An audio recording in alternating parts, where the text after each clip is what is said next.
Pasemos entonces a la derashá, a la explicación de Ruth, capítulo 4, versículos del 1 al 22.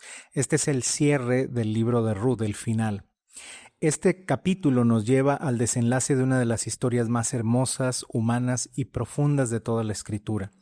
Es un capítulo que aparentemente trata sobre asuntos legales personales, familiares, de propiedades, de herencias y genealogías, pero en realidad nos revela el corazón mismo de la redención divina.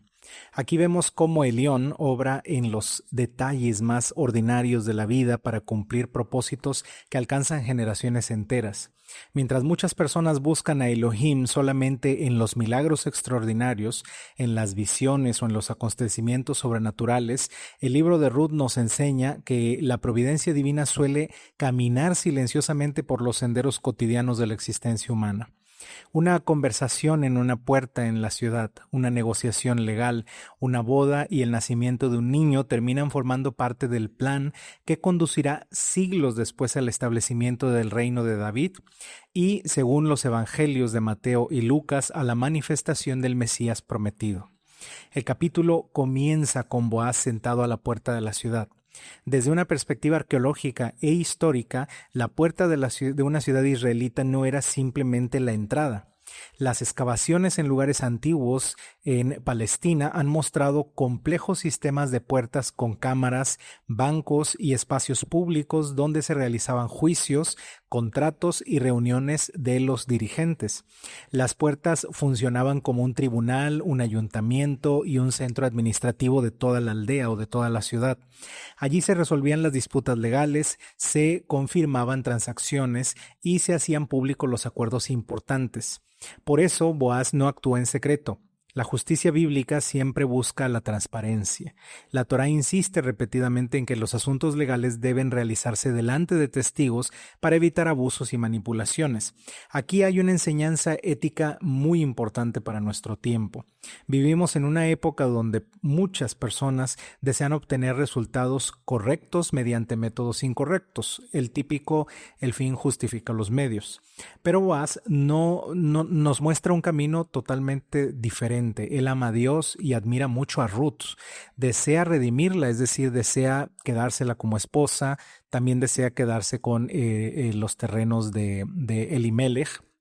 Sin embargo, no intenta aprovecharse de la situación, ni se acuesta con ella, ni se casa con ella en secreto, ya que había otro pariente que era más cercano a Elimelech y quien tenía derechos para este tipo de redención. No manipula las leyes, tampoco no busca atajos, no usa su influencia. Él era un hombre rico y por lo tanto poderoso en la ciudad, tampoco busca esta influencia para saltarse el orden establecido. Primero reconoce que existe un pariente más cercano con un derecho legal superior al suyo. Esto nos enseña que la justicia nunca debe sacrificarse por conveniencia personal. Aunque a él ya le gustaba Ruth y probablemente ya se había empezado a enamorar de ella, él no trata de hacer las cosas a la brava. Sabe que hay otro pariente y sabe que hay una posibilidad muy grande de que el otro pariente se quiera quedar como esposo de Ruth, y aún así él está dispuesto a perderla con tal de que las cosas se lleven justamente. El fin correcto no justifica nunca los medios incorrectos. Desde una perspectiva lógica, este pasaje desarrolla principios relacionados con la redención familiar y la preservación de la herencia tribal. En Levítico capítulo 25 encontramos la figura del Goel, el redentor familiar, encargado de rescatar propiedades que hubieran salido temporalmente de una familia israelita. También en Deuteronomio 25 aparece la legislación relacionada con el levirato, cuyo propósito era preservar el nombre y la herencia de un difunto. El caso de Ruth no es una aplicación exacta de ninguna de estas dos instituciones por separado, sino una combinación práctica de principios derivados de ambas. Es decir, el Goel es quien tiene que recuperar las tierras que se han perdido, y en este caso Boaz le está diciendo a su otro pariente: Noemí tiene unos terrenos que le pertenecen a Elimelech y hay que recuperarlos, hay que comprarlos. Pero también está lo del matrimonio de levirato, es decir, cuando muere un varón sin haber dejado descendencia, el familiar más cercano tiene que casarse con la viuda para poder embarazarla y darle descendencia al difunto. de modo que aquí ambos casos se están juntando en Ruth. Esto es muy importante porque nos muestra que la halajá bíblica no consiste únicamente en aplicar normas de forma mecánica, sino en comprender el propósito moral detrás de estas normas. Aquí encontramos un principio de Hekesh extremadamente valioso. Si la Torá protege la memoria, la dignidad y la continuidad de una familia vulnerable, entonces podemos deducir que el corazón de la ley busca la preservación de las personas, no solamente de los bienes materiales. En la vida moderna, esto significa que nuestras decisiones económicas deberían considerar también el bienestar humano. Una empresa puede ser legal y al mismo tiempo puede ser muy cruel. Lo estamos viendo aquí en México, donde muchas empresas están evadiendo un pago que deben de hacer, me parece que el mes de mayo todos los años, algo que se llama reparto de utilidades. Cuando la empresa genera ganancias, es decir, no está en números rojos, entonces cada mayo o cada año, no sé en qué mes se debe de hacer, tiene que dar un porcentaje de las ganancias a sus empleados y esto se le llama reparto de utilidades. Últimamente se ha vuelto muy frecuente que no les están dando reparto de utilidades a los empleados porque las empresas se están colgando de una cuestión legal de que el reparto de utilidades debe de ser sobre ganancias que no se hayan utilizado otra vez en la empresa, de modo que ellos lo que hacen es todas las ganancias las reinvierten abriendo nuevos locales, nuevos hoteles, nuevos restaurantes, nuevos locales comerciales, no sé, amplían su empresa y de esta manera legalmente ellos pueden no dar el reparto de utilidades y pueden pues privar a los empleados de este derecho. Todo esto se hace de manera legal y aún así es inmoral porque estos empleados deberían de tener derecho a esto. Muchas empresas hacen lo mismo a nivel mundial. Sabemos que los grandes magnates, aquellos que son tan admirados, que son a veces miembros de los 100 más ricos del mundo o de los 500 más ricos del mundo, cuando se les ha investigado a profundidad, pues se sabe que no pagan prácticamente nada de impuestos porque ellos se basan en ciertos mecanismos legales que tienen los países para poder evitar pagar impuestos o pagan impuestos muy mínimos que no corresponden a la cantidad de ganancias que ellos tienen. A veces el dinero lo depositan en el extranjero y de esta manera no genera impuestos en el país en donde ellos radican, etcétera, etcétera. Se valen de cosas que sí son legales, no son crímenes, pero al final de cuentas ellos lo hacen para poder obtener una ventaja. Eso es lo que no vemos acá en Boaz. Es decir, él no está tomando decisiones legales, pero que vayan en contra de las cuestiones morales o en contra de Dios. Lo que decíamos, una empresa puede ser legal y al mismo tiempo puede ser cruel. Una decisión financiera puede ser rentable y al mismo tiempo puede destruir familias. Por ejemplo, en los Estados Unidos, muchas empresas compran seguros de vida a sus empleados de manera privada o no sé cómo llamarlo, es decir, el empleado no sabe que ese seguro de vida existe ni la familia, después los hacen trabajar muchísimas horas, ponen en riesgo su vida o su salud y cuando el empleado fallece, la empresa cobra el seguro de vida, el cual representa millones de dólares y de este dinero no va a dar absolutamente nada a la familia. Y así muchísimas cosas que hacen las empresas a nivel mundial, podríamos hablar horas y horas y horas de este tipo de cosas que no son ilegales. Ese es el problema, son cosas que sí son legales, aparte hacen cosas ilegales también, pero estas son cosas que sí están amparadas ante las leyes de los hombres, pero son cosas inmorales, son cosas incorrectas. La justicia bíblica exige mirar más allá de los números y considerar a las personas involucradas. Cuando el pariente más cercano escucha que puede adquirir la propiedad de Elimelech, acepta inmediatamente. Dice, claro que sí, es un terreno, yo lo quiero. Sin embargo, cuando Boaz explica que la adquisición implica también asumir la responsabilidad del matrimonio de Levirato con Ruth, la moabita, y preservar el nombre del difunto, de Mahlón, el hombre retrocede porque él mismo tiene esposa o esposas, tiene hijos y tiene herencia, tiene propiedades, y no quiere que todo esto se vaya a ver peleado por un hijo que él pudiera tener con Ruth o o varios hijos. Su interés por la tierra desaparece cuando descubre que la redención implica un sacrificio personal. Aquí aparece una profunda enseñanza espiritual. Muchos desean las bendiciones de la redención, pero pocos desean las responsabilidades de la redención. Es fácil querer recibir, es más difícil comprometerse, es fácil adquirir propiedades, pero es difícil asumir deberes familiares, emocionales y espirituales. El pariente anónimo representa a quienes buscan beneficios pero no quieren responsabilidades. Boaz representa a quienes comprenden que el amor verdadero siempre implica un sacrificio. Resulta significativo que el texto nunca revele el nombre de este hombre, nada más dice fulano o una persona X. Mientras tanto, el nombre de Boaz permanece vivo durante milenios. Hay una enseñanza moral extraordinaria en esto. Quien vive solamente para proteger sus propios intereses puede conservar temporalmente sus bienes o su nombre, pero pierde algo más valioso, el legado espiritual. Quien sacrifica parte de sí mismo para bendecir a otros puede parecer que pierde algo en el presente, pero gana una memoria que trasciende generaciones. Desde una perspectiva lingüística, la palabra hebrea goel posee una riqueza extraordinaria. No significa simplemente comprador o rescatador. Describe a alguien que restaura una situación rota, que devuelve dignidad y que recupera lo perdido. Recordemos que estamos hablando de una viuda que ha muerto su marido y no ha podido tener descendencia. En Éxodo, Yahvé mismo es presentado como el Goel de Israel, que lo rescata de Egipto. Es decir, es como alguien que está rescatando una viuda, porque en la esclavitud es como si Israel fuera una viuda, es decir, alguien que no tiene casa, que no tiene propiedades, que no tiene comida, que no tiene dinero, que no tiene cómo sustentarse y aún así están viviendo en muy malas condiciones de trabajo excesivo. En Isaías repetidamente se habla de Elohim como el Goel de Israel. Por eso Boaz no es solamente un personaje histórico, se convierte en una figura que refleja el carácter redentor de Elión, del Creador.